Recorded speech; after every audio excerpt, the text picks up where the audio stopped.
대한민국의 핵잠보의 그날까지 끝까지 달려보자. 묻지도 따지 말고 고! 밀리터리 사이언스의 심연 만남 본게임 오늘도 본능으로 곧장 진격해보도록 하겠습니다. 안녕하세요. 저희는 본게임 2의 MSG입니다. 오늘의 주제 영상을 통해서 확인하시죠.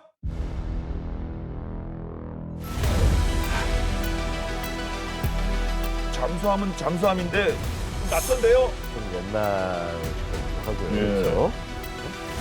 네. 방금 인도죠, 저 인도.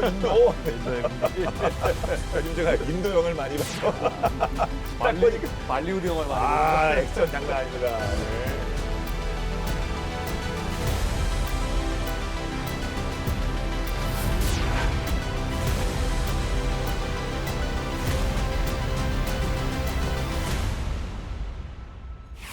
다사다난했던 2025년이 끝을 향해 달려가고 있는데 올해 K방산의 원톱 쾌거는 단연 원자력 추진 공격 잠수함 SSN 건조 승인이 아닐까 싶은데요.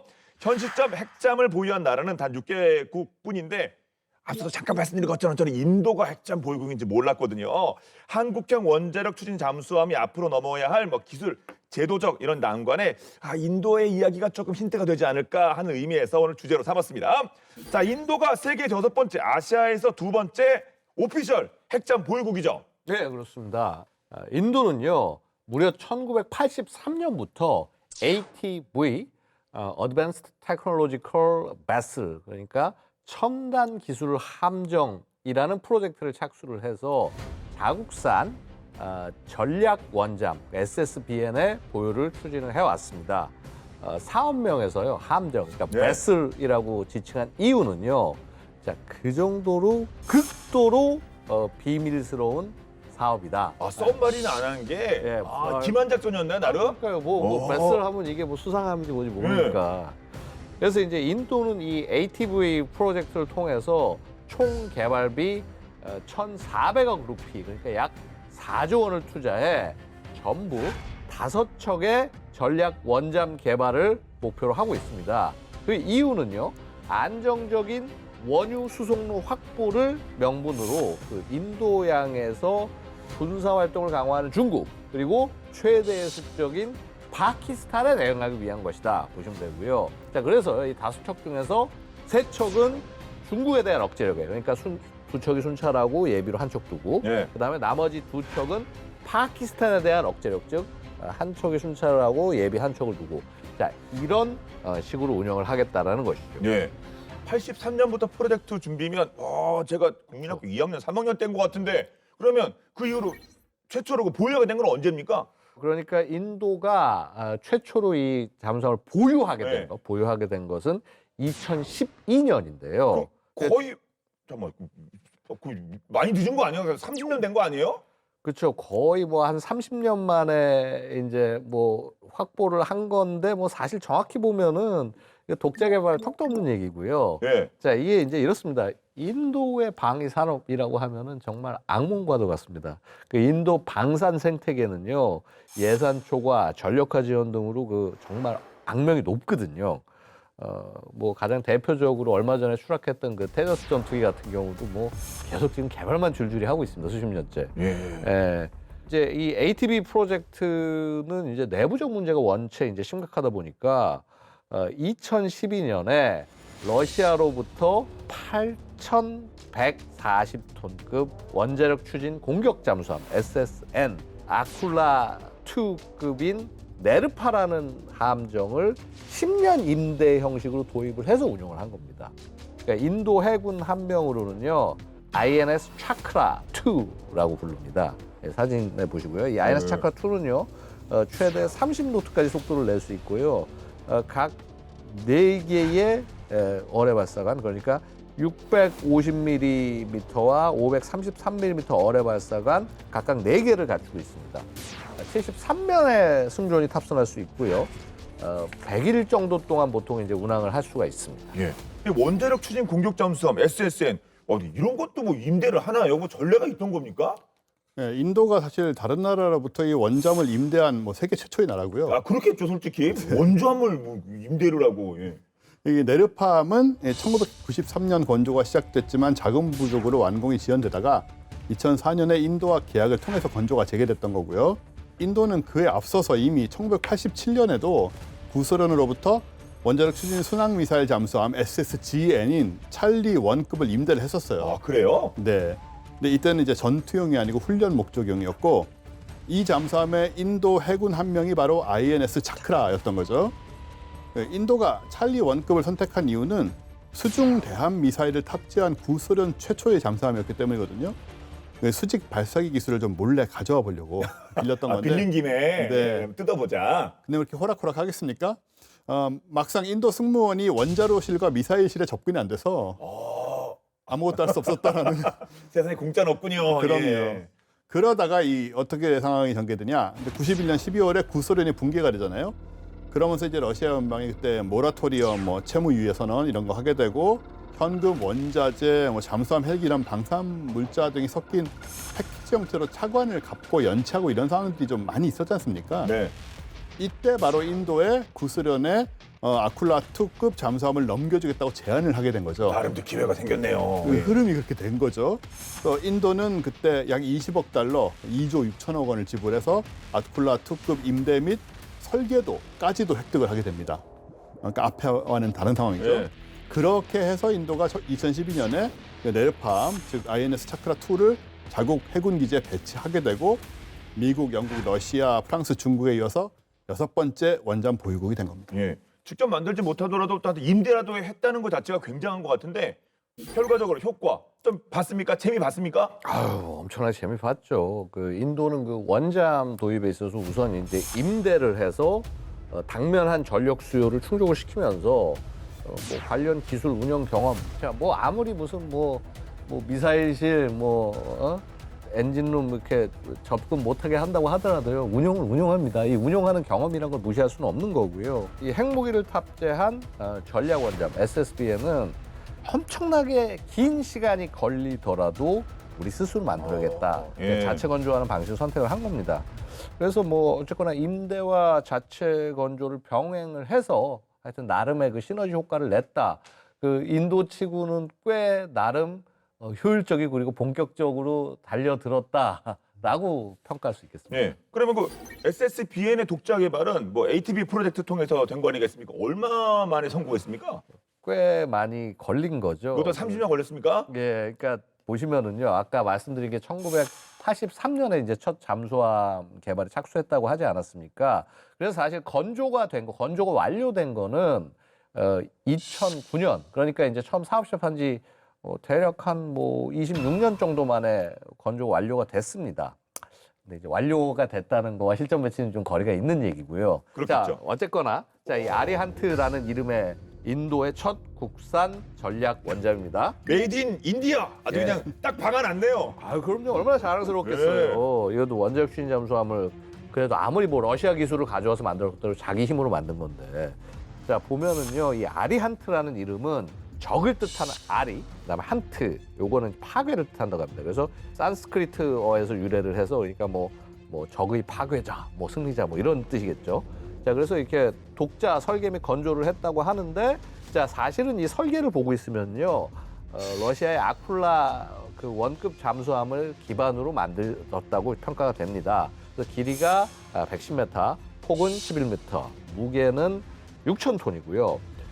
95명의 승조원을 수용할 수가 있습니다. 그래서 수상에서는 12에서 15노트, 그러니까 대략 한 22km에서 28km 시속 이렇게 볼 수가 있고요. 수중에서는 최대 24노트, 그러니까 이제 킬로미터로 산 사람은 시속 44km 이런 속력으로 항해 가능하고요.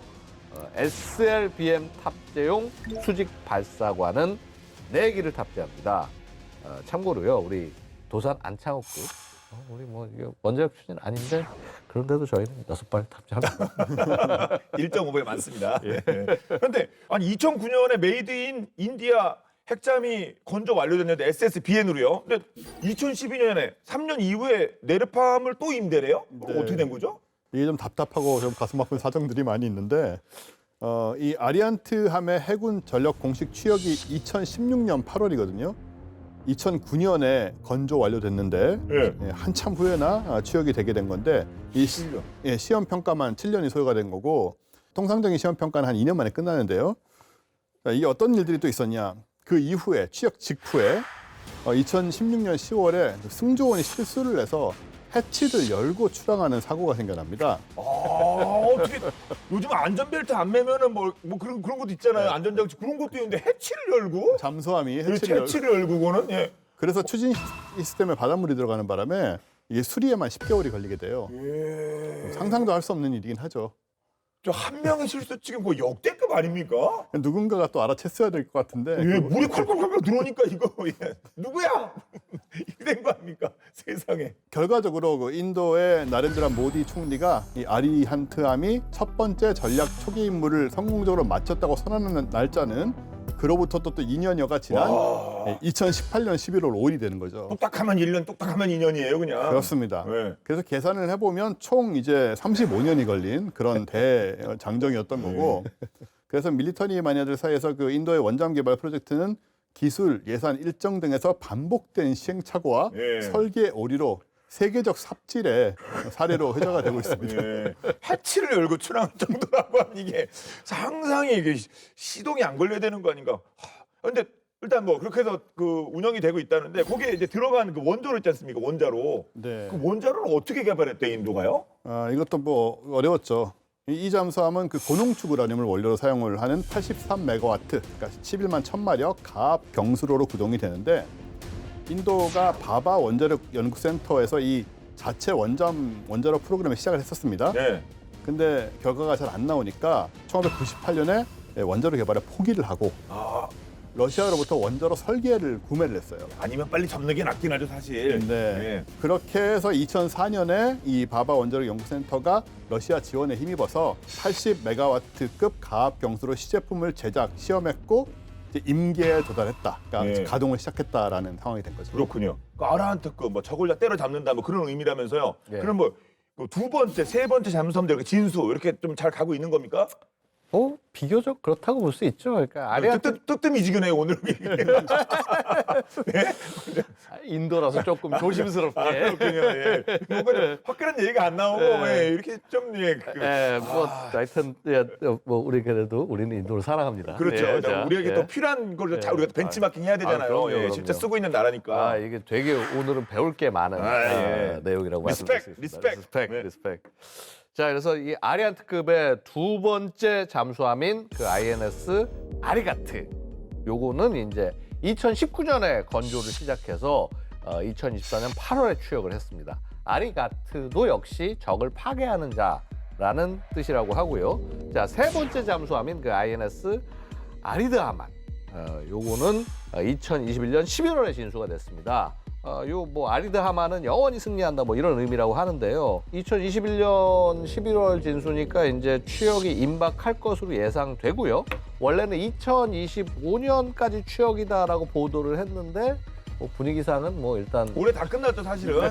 네. 자 일단 내년으로 살짝 내년. 미루고 자 그런데요 이 INS 아리드하만부터는 배수량과 그 선체 크기가 더 커졌습니다. 그래서 배수량이 7,000톤이 넘고요. 선체 길이가 10m가 더 길어져요. 그러니까 이 말인즉슨 수직 미사일 발사관이 더 늘어났다. 그러니까 SLBM 탑재량이 증가한다. 이런 뜻이라고 볼 수 있겠죠. 예. 그러니까 이미 뭐 지대지나 아니면 뭐 공대지 핵무기를 개발한 인도인데 SLBM까지 개발이 되면 이제 뭐 해상 전력까지 해상의 핵 전력까지 완성된 것으로 평가할 수밖에 없습니다. 그럼 이 아리안트급에 탑재되는 실제 미사일 SLBM 어떤 게 들어갑니까? 네, 뭐 나름 그 인도의 그 뭐라고 그럴까요? 인도의 자부심이라고 말씀드릴 수가 있는데요. 자 보면은요, 미사일 4개가 장착이 됩니다. 그래서 미사일 발사관이 그 혹 부분에 이렇게 있는 거고요. 사거리가 약 720km, 단거리 SLBM, K-15 사가리카라고 12발을 장착할 수 있고요. K-15보다 훨씬 더 크고 사거리도 3,200km 정도 되는 K4 중거리 SLBM. 이게 이제 4발이 탑재가 가능한 거죠. 네. 그래서 이제 배수량이 한 7,720톤으로 확장된 세 번째 잠수함 아리드 하마는요. 이 K4 이 중거리 SLBM을 8발 아니면 최대 12발 정도 탑재하지 않을까 지금 이렇게 예상이 되고 있습니다. K4와 K15 모두 인도의 국방연구개발기구, 그 나도라고 부르는데 이제 여기서 개발을 했고요. 핵탄두를 탑재할 수 있지만은 이 탄두의 위력은 아직 알려지지 않았습니다. 인도는요 아직은 그 멀브 그러니까 다탄두 개별 목표 재도립체 요 기술을 완벽히 숙달하지는 못한 것으로 보여서 아직은 그 이 멀브가 통합된 미사일은 아니지 않나 이렇게 추정을 하고 있습니다. 예. 그럼 그 K15 단거리 SLBM 그래도 뭐 다 드러나진 않겠습니다만 좀 알려진 뭐 정보 좀 없습니까? 네, 좀 뭐 알려진 것들이 많이 있고요. 예. 일단 K15 단거리 SLBM은 길이는 10m, 무게는 7톤 정도 되고 탄두 무게는 1톤, 그리고 로켓은 2단으로 돼 있어서 고체 연료를 사용하게 되고요. 예. 근데 미사일의 사거리가 720km밖에 안 되니까 짧긴 짧아요. 예. 예. 그래서 비교적 안전한 해역에서 좀 멀리서 발사될 경우에는 그 파키스탄, 바로 인도의 전통적인 적국이자 핵무기 보유하고 있는 이 파키스탄의 상당 부분을 표적으로 삼을 수 있는데, 예를 들어 최대 도시인 뭐 카라치, 그리고 라호르, 파이살라바드 이런 곳들은 표적이 될 수 있습니다. 예. 그런데 파키스탄 수도인 이슬라마바드나 라왈핀디 같은 좀 정치 군사 중심지는 멀기 때문에 여기를 공격을 하려면은 이 SSBN이 해안을 따라서 가까운 거리까지 가야 돼요. 그렇죠. 팔이 짧으면 본인이 가야죠. 별 수 있겠습니까? 그러니까 탐지 위험이 커질 수밖에 네. 없는 거고, 한편으로 또 중국을 겨냥하는 측면에서 보면 이 K15 단거리 SLBM은 더 제한적이죠, 사실. 벵골만 북쪽 끝까지 가서 발사한다고 해도 그 윈난성하고 그 티벳 자치구 정도 외에는 공격이 안 한국이 됩니다. 타겟이 거의 있을까 모르겠어요. 거기. 거긴 그 아주 아름다운 그 자연을 자랑하는 그런 것들이라 그렇죠. 예. 군사적인 의미는 거의 전혀 없다라고 보여지고, 예. 그래서 바로 이 K4 중거리 SLBM이 개발이 또 된 거고요. 이 K4도 역시 고체 연료 추진체 SLBM, 길이가 12m고 핵탄두뿐만 아니고 2톤 중량의 재래식 탄두도 실을 수가 있습니다. 그래서 이 정도 사거리, 아까 이제 3,200km였으니까 이 정도 사거리는 파키스탄 전역 그리고 중국 내 꽤나 깊은 곳까지도 타격을 할 수가 있게 되고요. 인도 국방연구개발기구는 K4 중거리 SLBM 개발에서 얻은 지식과 경험을 살려서 계속해서 K5 5,000km급, 예. K6 6,000km급, K8 8,000km급 외우기 되게 쉽죠, 그죠? 그러네. 그것까지 고려했던 것 같은데요. 그런 것 솔직히. 같습니다. 예. 이런 SLBM 등을 지금 계속 개발하고 있죠. 예. 사실 우여곡절은 있었다고 하더라도 그래도 또 인도의 뭐 끈질김이라고 할까요? 이 지구력, 이 버티는만을 인정해줘야 될 것 같습니다. 근데 사실 그 인도, 중국 요거 해상도 그렇고 요거 참 그 갈등 관계가 계속 유지되고 있는 상황 아닙니까? 현재도? 그쵸, 뭐 일단 중국이 너무 뻗어 나오려고 하니까요. 그러니까 최근 이제 중국 해군이 남중국해와 말라카 해협을 넘어서요. 안다만에 등 그 인도양에서의 활동을 대폭 늘리고 있습니다. 중국은 그동안 이제 해상 실크로드를 구축하겠다라는 기치 하에서 수입 원유의 안전정 수송로를 확보를 하려고 파키스탄, 방글라데시, 미얀마 등 인도양 주변 국가의 대규모의 항만과 인프라를 갖춘다는 이른바 진주 목걸이 전략을 단계적으로 이제 구사를 해왔고요. 그래서 이 실제 이제 지도 보시면은요, 중국이 확보한 이 항구들을 연결을 해보면 마치 이게 진주 목걸이처럼 보입니다. 그래서 네. 일부러 점 찍어놨나 봐요. 목에 이렇게 딱 하기 좋겠습니다. 네, 그러니까요. 중국이 개발 및 운영하는 파키스탄의 과다르 항구는요, 중국이 아라비아해에 직접 접근할 수 있도록 해주고요. 자, 미얀마의 그 차유프 항구는 중국의 말라카 해협을 우회하는 육회로를 제공을 해서 소위 전략적 깊이와 에너지 안보를 강화해주는 그런 역할을 합니다. 그 인도는요, 이 중국의 진주 목걸이 전략이 인도양에서의 영향력을 확대해서 분쟁 상황에서 중국 인민해방군의 작전을 지원할 수 있는 그런 이준 용도의 자산이 아닌가 이렇게 판단을 하고 있는 거죠. 예. 뭐 저희 그 본 게임에서 뭐 수차례 다뤘었는데 2030년인가요? 몇 년 안 남은 것 같은데 적어도 중국이 뭐 잠수함 수는 뭐 미국을 능가한다 뭐 이런 얘기 있었잖아요. 네, 그렇죠. 중국은 현재도 SLBM 탑재 전략 원잠 5척을 갖고 있고, 그리고 원자력 추진 공격 잠수함 SSN 10척, 그리고 디젤 잠수함은 48척이나 갖고 있어서 인도에 비해서는 아주 뭐 월등한 잠수함 전력을 갖춘 걸로 평가가 되고, 네. 파키스탄도 프랑스제 아고스타급 디젤 잠수함 5척을 보유하고 있고 중국과 합작으로 건조한 신형 2,800톤급 한고르급 디젤 잠수함 8척이 2026년부터 2028년까지 전부 전력 배치될 예정이거든요. 그에 비해 2025년 세계 현대 군함 목록에 따르면 인도 해군은 현재 3척의 SSBN, 또 러시아제 킬로급과 독일제 HDW급, 프랑스제 스코르펜급 등 16척의 기존 디젤 전기 잠수함에서 19척 정도의 잠수함을 운영하고 있다는 거죠. 그 말씀만 들어보면은 파키스탄 상대하는 것만으로도 쉽지 않을 것 같은데 거기에 뭐 중국까지 이거 현재 이 정도면 이거 그 인도 해군요 이거 충분하다고 봐야 되는 겁니까? 아니죠. 그렇죠. 한참 멀었죠. 한참 멀었죠. 택도 없죠. 예. 그래서 인도는 지난 2017년에 원잠 10척 추가 건조를 포함해서 잠수함 전력 증강 계획을 공식화했습니다. 네. 여기서 이제 원잠 10척이란 건 공격형 원잠 SSN 6척, 이건 프로젝트 7777이라고 부르고요. 그리고 전략 원잠 SSBN 4척. 이렇게 해서 인도 정부에 따르면 그중에 SSN 6척의 신규 건조 사업은 이미 진행 중이라고 하고요. 또 이 원잠 10척에는 업그레이드된 원자로가 적용될 예정이라고 하는데 바바 원자력 연구센터 과학자들이 이제 상업용 선박에 배치할 수 있는 소형 크기의 200메가와트급 원자로를 개발하고 있다고 합니다. 83메가와트에서 200메가와트면 2배 이상인데 할 수 있는 것도 엄청 많아지겠습니다. 그러니까 그렇다고 봐야죠. 예. 일단 더 오랜 시간 동안 바다 속에 머무를 수가 있고 작전 능력이 향상되는 거고 또 오랜 시간 동안 지속 가능한 임무를 수행할 수 있으니까 장점이 많죠. 근데 저는 제 개인적인 생각으로 SSBN이 사실 그 뭐 핵잠이든 원잠이든 끝판왕인 것 같은데 지금 그 말씀하신 그 데이터 보면 SSN을 더 많이 만드는 것 같아요. SSN을요. 기존의 SSBN이라고 하는 게요. 헌터 킬러 역할을 하는, 그러니까 수중에서 막 작전을 하는 거라기보다는요. 기본적으로는 제2경 능력, 우리가 세컨드 스트라이크라는데 이게 뭐냐면 상대방이 핵 공격했을 때 내가 반격하는 거. 그래서 이런 보복 능력을 위해서 사용하는 게 SSBN이란 말이죠. 그럼 실제 작전에서는 이 SSBN을 투입하는 게 아니라는 거예요. 뭐 일단 어쨌거나 인도의 핵 독트린인 자체가 뭐 선제 불사용 정책에다가 신뢰할 수 있는 최소한의 그 억제력의 기반을 둔다라고 얘기를 하는데, 야 이거죠. 야 핵무기 너희 먼저 사용하지 않으면 우리 안 쓰겠다. 이런 공약인 거고요. 누클리어 패트롤, 이제 핵 순찰이라고 얘기하는데, 이런 임무 중에 이제 탐지가 되면은 뭐 이걸 뭐 그렇다고 탐지됐다고 선제 공격을 미사일 쏠 수 있는 거 아니거든요. 야 탐지됐으니까 핵미사일 쏴, 이거 아니란 말이에요. 결국 중요한 게 뭐냐면 요 잠수함들을 또 지켜줘야 되는 임무를 해야 되기 때문에. 그렇겠죠. 그러니까 바로 이 공격 원잠의 역할이 중요해진다는 거죠. 네. 그래서 이 SSN 공격 원잠은요, 공격 능력과 그다음에 또 전 세계적으로 도달할 수 있는 이러한 그 능력 덕분에 이 SSBN 그 전략 원잠을 엄호하고 그다음에 원거리 이 순찰 지역까지 호위를 하는데 이렇게 사용이 됩니다. 그러니까 뭐 모르겠어요. 근데 솔직히 뭐 아리안트급이 뭐 예를 들어서 이런 그 디터런트 패트롤, 그러니까 뭐 억제를 위한 이 소위 핵 순찰 임무에 뭐 얼마나 멀리 배치될까?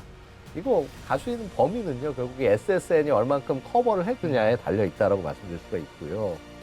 자, 이제 그런데 이제 문제는요, 막상 인도는 현재 그 SSN을 자체적으로 설계하는데 필요한 전문성을 갖추지 못했고, 그래서 러시아에서 지금 임대한 그 INS 차크라 2 외에는 뭐 지금 SSN을 보유하지 못한 상황이란 거죠. 그러니까 어떻게 보면 이 SSN 개발과 SSBN 개발이 동시에 가야 되는 건데, 뭐 혹은 이제 보통 일반적으로 SSN이 먼저 개발이 되고 그다음에 SSBN이 가는 건데, 그렇지 않은 한계가 또 역력한 거죠. 우리가 하려고 하는 건 SSN 아닙니까?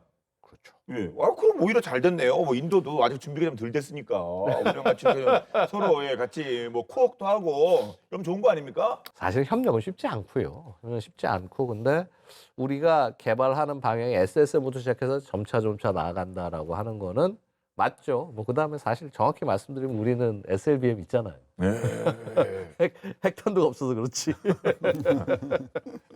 아무튼 저희보다 먼저 운영하고 있던 국가니까 뭔가 이렇게 서로 함께할 수 있는 부분이 많아졌으면 좋겠습니다.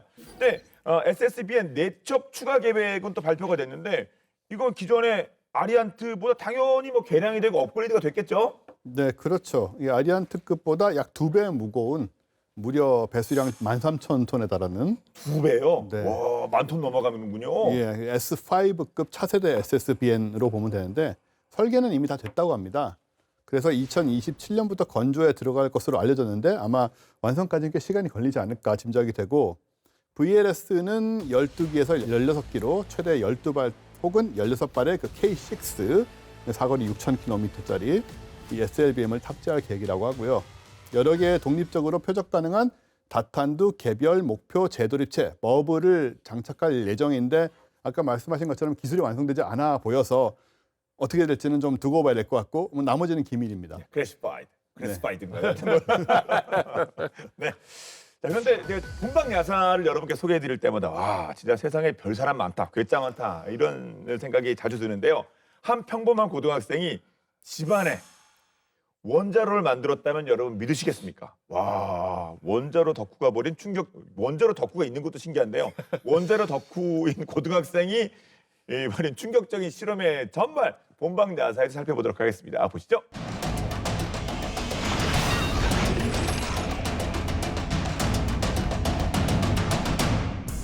(1994년 8월) 미국 중북부 미시간주의 조용한 마을. 방호복을 입은 수십 명의 요원들이 전기톱과 방사선 측정 장비를 들고 한 주택의 뒷마당으로 향합니다. 잠시 후 뒷마당은 붉은 경고선과 방사능 위험 표식으로 봉인됐는데요. 작은 화초를 가꾸던 뒷마당에서 발견된 것은 다름 아닌 토륨, 라듐, 아메리슘 등 고위험 방사성 원소. 원래라면 엄격하게 통제되는 핵실험 시설에서나 볼 수 있는 것들이었죠. 하지만 더 충격적인 일은 지금부터였습니다. 이 방사성 물질들을 단순히 모아둔 것이 아니라 실제 원자로 제작에 사용된 흔적이 발견된 것이죠.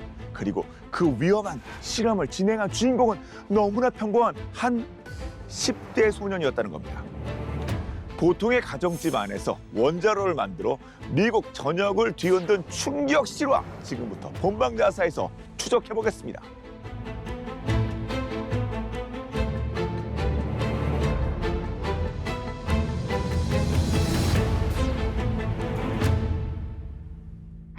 소년의 이름은 데이비드 한.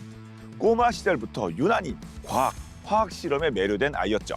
그리고 호기심이 한참 폭발하던 10살 생일, 그날 선물로 받은 책 한 권이 데이비드의 인생을 완전히 뒤바꿔 놓기 시작합니다. 제목은 어린이들을 위한 화학실험. 1960년대에 출간된 책으로 집에서도 따라할 수 있는 화학실험을 소개하는 내용이었는데요. 문제는 염소가스를 만드는 방법이나 간을 손상시키는 독성 사이화탄소 사용법까지 어린이들이 접근해서는 안 될 위험한 실험들이 포함되어 있었다는 것이죠. 그리고 그 책을 손에 쥔 10살짜리 소년 데이비드는 그 모든 실험을 멈추지 않고 따라하기 시작했습니다. 재능에 노력까지 더해졌기에 불꽃놀이, 폭죽, 미니 로켓 정도는 눈 감고도 만들었으며 실험이 성공할수록 더 강한 자극을 찾기에 이르렀는데요. 위험하고 과감한 실험을 멈추지 않는 아들이 걱정됐던 아버지는 데이비드가 17살이 되던 해 한 가지 제안을 합니다. 스카우트에 들어가 보는 것은 어떠니? 그러나 운명의 장난이었을까요? 아들이 스카우트에서 규율과 책임감을 배우길 바랐던 아버지의 단순한 제안은 뜻밖에도 데이비드의 욕망을 완전히 다른 방향으로 자극하고 맙니다. 데이비드는 생각하죠. 스카우트에 들어가야 한다면 최고 등급 이글 스카우트는 받아야 하지 않겠어? 하지만 이글 스카우트가 되기 위해서는 사람들의 이목을 단번에 사로잡을 압도적인 과학 프로젝트가 필요해. 고민 끝에 소년의 머릿속에 떠오른 아이디어는 상상을 뛰어넘는 위험한 목표였습니다. 바로 실제로 작동하는 원자로, 그것도 증식로를 만들기로 결심한 것. 증식로는 일반 원자로보다 훨씬 위험하고 복잡한 기술입니다. 핵연료를 소비하는 것에 그치지 않고 되려 연료를 더 만들어내는 원자로죠.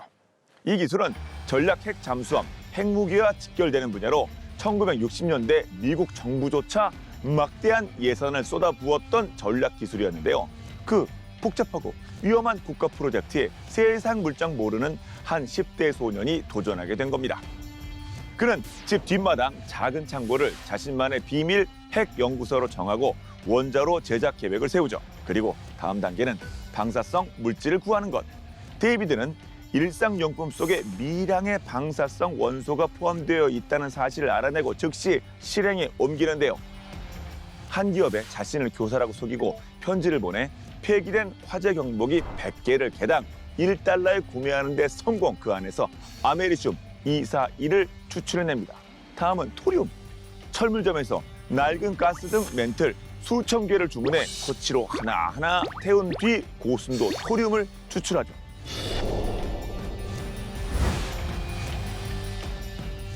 다음 타자는 라듐이었는데요. 중고 상점을 돌며 오래된 야광 시계를 사들이고 그 안에 라듐 페인트를 긁어 모았습니다. 이렇게 모인 방사성 물질들은 순식간에 그의 창고 한쪽에 핵연료 재고처럼 차곡차곡 쌓여가기 시작했는데요. 그리고 마침내 그 양이 진짜 원자로를 만들 수 있는 수준에 이르게 됐던 겁니다. 데이비드는 스스로 설계한 증식로를 만들기 위해 매일 8시간에서 10시간씩 창고에 틀어박혔습니다. 납블럭을 파내 반응기를 만들고 화학 처리를 통해 정제한 토륨과 아메리슘을 그 안에 채워 넣었는데요. 하지만 데이비드의 원자로 증식로에는 치명적인 문제가 있었습니다. 증식로는 단순히 핵연료만 넣는다고 작동하는 장치가 아니죠. 감속제와 반사체를 이용해 중성자의 속도를 조절하고 연쇄 반응을 정밀하게 제어해야만 하는 고난도 기술. 결국 데이비드의 장치는 원자로라기보단 중성자를 방출하는 위험한 조합 덩어리에 불과했습니다. 그럼에도 불구하고 그것만으로도 충분히 위험한 수준이었는데요. 가동 실험 중 계수기가 측정한 방사선 수치는 일반 환경에 1000배를 넘어선 것. 마을 주민 4만 명이 잠재적으로 노출될 수 있는 수치였죠. 이제서야 데이비드는 깨달았습니다.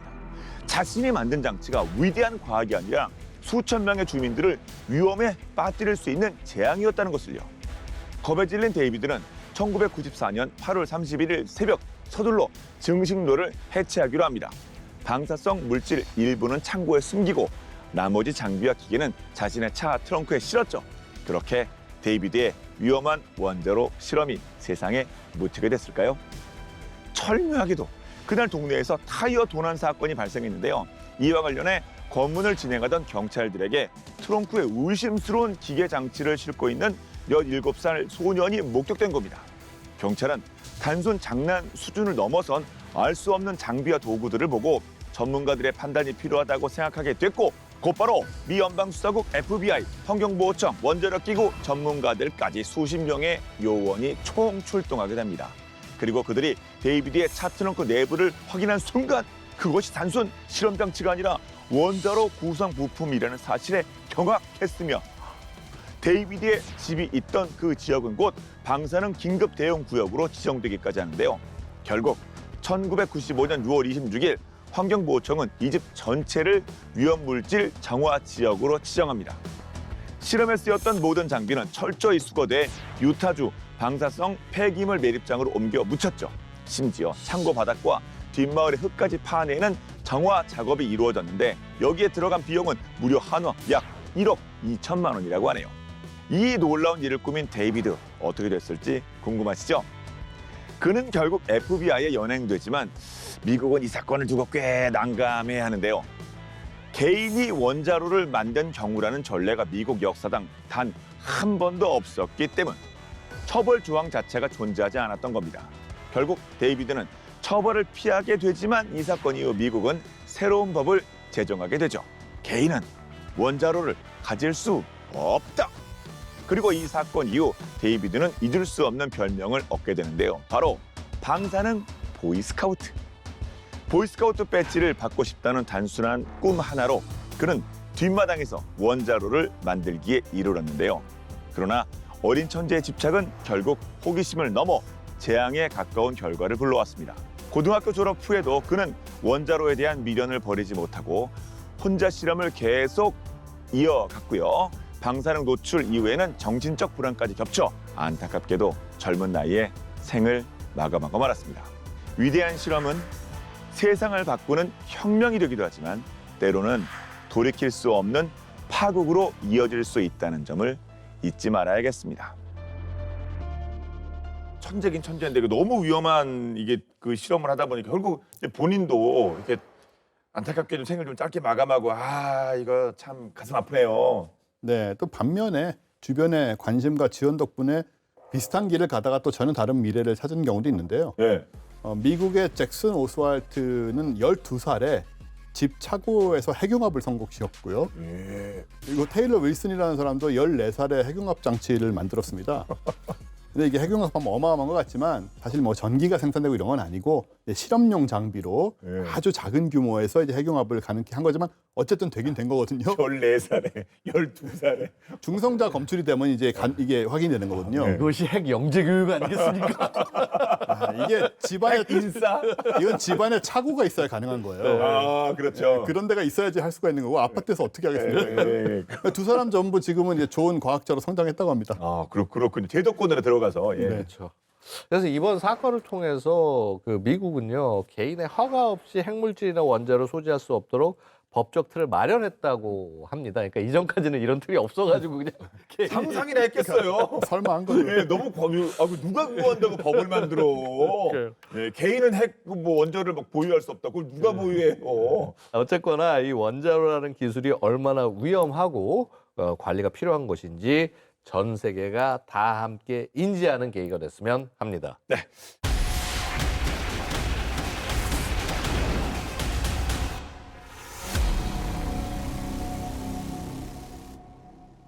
다시 이제 본론으로 돌아가서 현 시점 밀리터리 마니아들 사이 뭐 초미의 관심 당연히 7번째 핵잠 보유국이 어디가 될 것이냐, 호주냐, 브라질이냐, 그리고 우리 대한민국까지 이제 뛰어들었습니다. 그런데 의외의 완전 돌발 변수 바로 북한이 우리도 하겠다 이렇게 선언을 했는데 이건 뭐 어떻게 들어야 되는 겁니까? 어떻게 받아들여야 되는 거예요?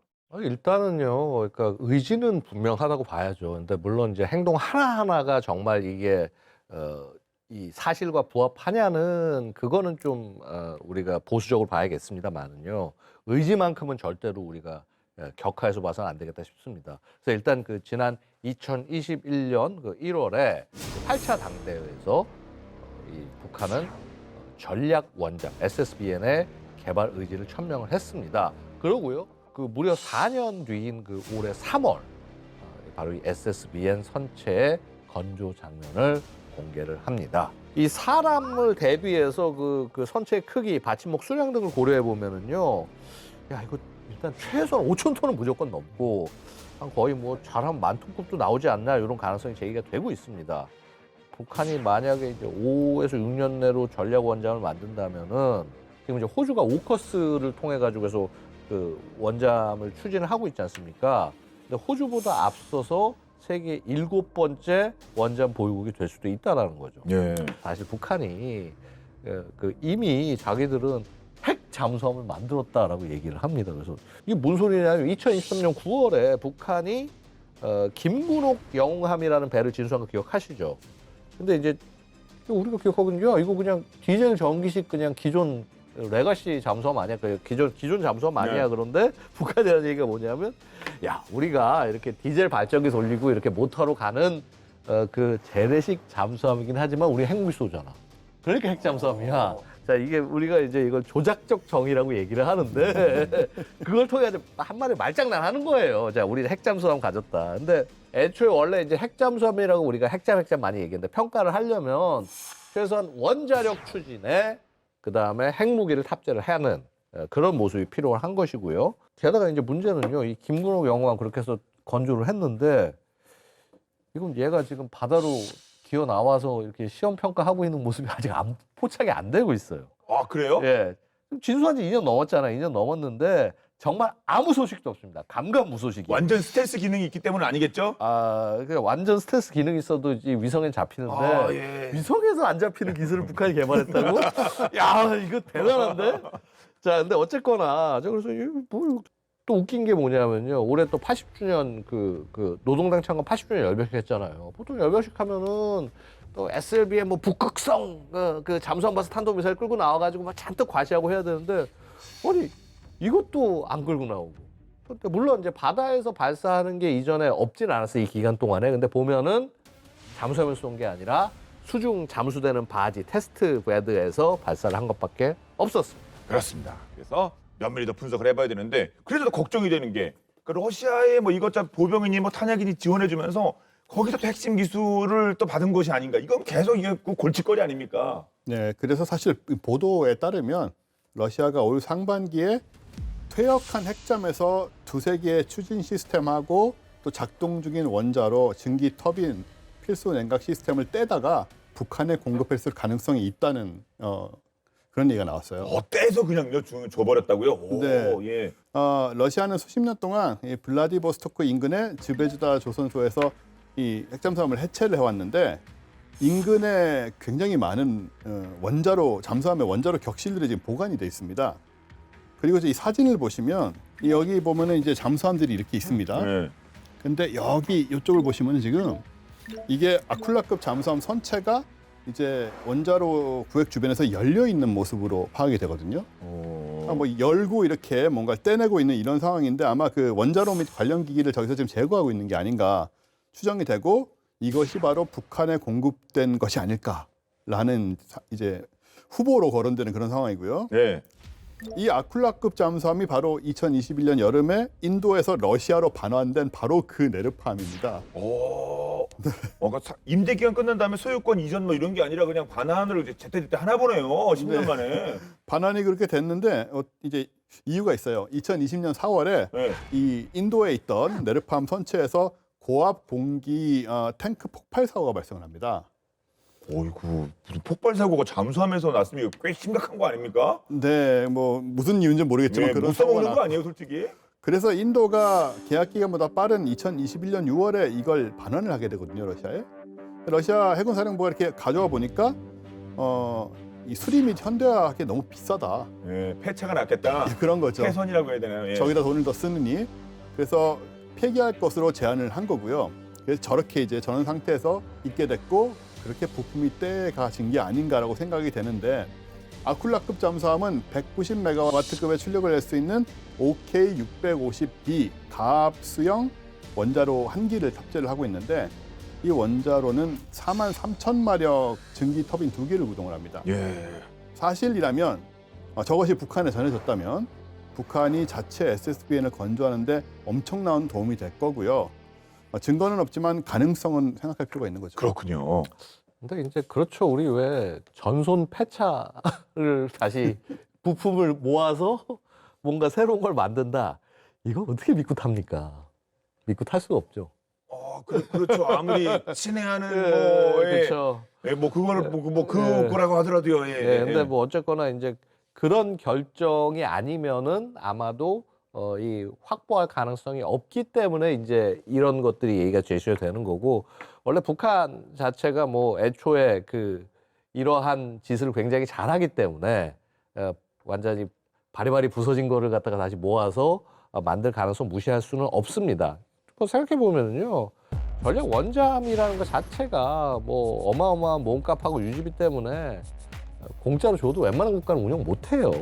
뭐 건조비가 이제 10억 불이 넘고요. 인도가 그 6,000톤급의 그 원잠 세척 건조하는데 든 돈이 29억 달러란 말이에요. 척당 10억 달러고. 근데 그게 그 시기에 10억 달러지. 지금으로 환산해서 여태까지 누적된 거 생각하고 하면은요. 너 척당 뭐 20억, 30억 넘는 셈인 거예요. 게다가 이제 전략 원잠은 이거 한 척으로 제기는 못 합니다. 실제 용도에 맞춰 쓰려면은 최소 3척이 한 척이 되는 겁니다. 그래서 한 척 받아들어서 임무 수행하면 나머지 한 척은 뭐 대기하고 나머지 한 척은 정비하거나 교육하고 사실 여유 있게 하려면은 4척이 한 척이 되는 거고 최소한 3척이 한 척이 되는 겁니다. 이제 24시간 하려면요. 유지비 말도 안 돼요. 뭐 그 미국 같은 경우 이제 뭐 예를 들면 항모 우리 유지 비싸다고 그러잖아요. 1년에 뭐 1억 5천만 혹은 거의 뭐 2억 달러 이 정도 드는데 원자력 유지비 자 2억 7천만 달러에서 3억 달러 사이입니다. 그러니까 항공모함보다 돈이 더 들어요? 맞습니다. 예. 항공모함보다 거의 돈이 2배 드는 그야말로 돈 먹는 하마입니다. 이거 북한 감당할 수 있나요? 뭐 누차 얘기하는 거지만 원잠이라는 게 돈만 있다고 해서 만들 수 있는 것도 당연히 아니고요. 돈 많아서 만들 수 있으면 일본 진작에 만들었겠죠. 예. 삼성 건조 중에서 또 사실 기술적으로도 최고 난도에 해당하는 기술이 바로 이 잠수함인데 그 잠수함 안에 또 굉장히 또 그 원자력 추진이라고 하는 걸 다시 집어넣는 그런 어려운 일까지 해야 되기 때문에 이거는 거의 뭐 선박건조의 끝판왕이라고 할 수 있고요. 물론 뭐 일본 정도는 우리와 거의 비슷한 굉장히 높은 이 선박 건조 기술을 갖고 있기 때문에 할 수 있겠지만 그 이외의 국가도 쉽지 않다라고 말씀드릴 수가 있습니다. 근데 이제 북한은 이제 1,700톤급 잠수함 조립한 경험이 있고요. 그 다음에 이걸 기초해서 뭐 이제 1990년도 그 강릉 무장공비 침투 사건 때 이제 북한이 타고 왔던 그 300톤급 상어급 요 잠수함 만들어 봤겠고요. 근데 이제 이게 수천 톤급 잠수함 이거 사실 완전히 다른 영역인 겁니다. 그러니까 뭐 건조도 건조고요. 만드는 것도 만드는 거고 사실 뭐 그 뭐랄까 고장력 강 이런 거 확보도 쉽지도 않고 그다음에 이제 그렇게 해서 이거를 운용을 한다. 이거 뭐 하여튼 뭐 북한도 할 수는 있겠죠. 네. 할 수는 있겠지만 쉽지는 않다. 이 말씀을 드리고 싶습니다. 정말 북한 당국자한테 이런 얘기를 드리고 싶습니다. 니네 핵잠 감당할 수 있겠니? 우리쯤은 돼야 되지 않겠습니까? 네. 잘 그 객관한 자기 객관화 잘하시기 바랍니다. 하지만 이토록 우리도 그렇고 북한도 그렇고 인도도 그렇고 돈, 시간 뭐 이렇게 여러 가지 것들을 정말 국가의 사활을 걸고 이 핵잠을 갖기 위해서 고군분투하는 이유 있기만 하면 해상 전략의 판도를 바꿀 수 있다고 하잖아요. 그래서 그 무게와 중요성에 대해서 다시 한번 생각해 보게 되는 그런 시간이었던 것 같습니다. 자, 끝으로 한 말씀씩 부탁드리겠습니다. 일단 우리가 아직도 이 명칭도 헷갈리는 상황이고 핵잠 원잠. 이 핵잠, 원잠, 뭐 원자력 추진 잠수함, 뭐 그쵸. SS, BN, SSN 네. 이런 부분부터 이제 우리가 특히 원자력 추진 잠수함을 만들게 될 것 같으니 그런 부분도 한번 정리를 좀 해야 될 것 같고요. 또 방송을 보시는 여러분들도 한번 또 익숙해졌으면 좋겠다는 생각이 들고 또 이 원자력 추진 잠수함의 의미란 것도 좀 많이 생각을 해보자. 지금 주변 국가들이 갖고 있는 어떤 이런 바다의 면에 있는 국가들이 갖고 있는 이런 원자력 추진 잠수함들도 보고 이런 이 계기를 통해서 오늘 같은 방송을 통해서 그리고 무엇보다도 북한조차도 좀 시도를 하는 것 같이 보이고 적어도 의지가 있는 걸로 보이니까 그 중요성은 참 크다 이런 생각이 들었습니다. 네. 근데 이제 원잠이라고 하면은요 이게 여러 가지가 있겠지만 특히 전략 원잠은 핵 삼축 중에 가장 중요한 하나란 말이죠. 그러니까 무슨 말씀인 거니? 핵 삼축, 뉴클리어 트라이어드라는 게 전략 핵 폭격기, 거기서 떨구는 이제 폭탄, 그 다음에 ICBM, 그 다음에 바로 이 SSBM, 그러니까 이 전략 원잠과 그 SLBM, 그러니까 여기서 발사하는 잠수함 발사 탄도미사일, 요 세 가지가 있단 말이죠. 근데 이 세 개 중에서 만약에 하나밖에 못 갖는다라고 한다면 어떤 나라고 선택하는 게 원잠이에요. 이게 그럴 수밖에 없는 게 생각을 해보면은요, 무한정 핵전력이 뭐라고 그럴까 생존성을 높이기 위한 제일 좋은 장소 중에 하나가 결국 바다가 될 수밖에 없는 거예요. 그래서 결국 북한이 나중에 뭐 이렇게 핵전력 지금 무지막지하게 늘려나갔는데 저거 분명히 북한도 감당 못합니다. 근데 그럼에도 불구하고 최종적으로 남겨야 되는 게 있다고 한다면은 결국 이 원잠이 될 거란 말이죠. 그런 맥락에서 우리가 원잠으로 뭔가 대항을 하겠다라고 하는 이 노력들은 굉장히 소중한데 한 가지 우리 잊지 말아야 될 거는요. 원래 잠수함이 잠수함 잡기 되게 어렵습니다. 그래서 이 함의를 잘 알고 운용을 해야 된다. 그래서 제가 원잠 뭐 갖지 말아야 된다, 가야 된다 이런 차원의 말씀을 드리는 게 아니라 언제나 운용의 묘, 그리고 얘를 어떻게 운용할 건가 이거를 되게 잘 설정하는 게 우리 해군이 반드시 해야 될 일이고 우리 정치권도 그 함의를 정확히 알아야 된다. 이런 말씀을 다시 한번 드리고 싶습니다. 알겠습니다. 오늘 본 게임은 여기까지입니다. 본 게임 OTT 웨이브와 지니 TV, KFN 유튜브를 통해서 언제든 시청 가능하니까요. 많은 활용 부탁드리겠습니다. 다음 주 더욱더 화끈한 내용으로 돌아오겠습니다. 지금까지 저희는 본 게임 2의 MSG였습니다. 고맙습니다. 원잠이 어떻게 항공모함보다 돈 더 드는 거죠? 항공모함이 훨씬 크고 사람도 많이 들어가는 거 아니에요? 항공모함이 자꾸 문제가 아니라 이게 작은 거 발견 그냥 아니에요. 물속에 조금이나 잘못되면 그냥 무르르 다 닿고 그러니까